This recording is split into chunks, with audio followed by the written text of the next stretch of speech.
ইচ্ছে জাগে আমাদের যেতে মদিনায়, ইচ্ছে জাগে চুমু খেতে সোনালি পর্দায়। ইচ্ছে জাগে আমাদের যেতে মদিনায়, ইচ্ছে জাগে চুমু খেতে সোনালি পর্দায়। সারা বছর অনেকে জিয়ারত করে, জিলহজ মাসে হাজিরা হজ পালন করে।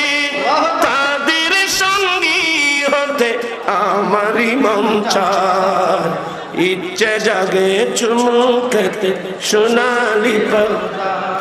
আমি আদম এখনো যেতে পারি না, কাবারি কাবা সোনার মদিনায়। তাই তো আমি কেঁদে কেঁদে বুকটা ফাটাই, ইচ্ছে জাগে চুমু খেতে সোনালি পর্দায়।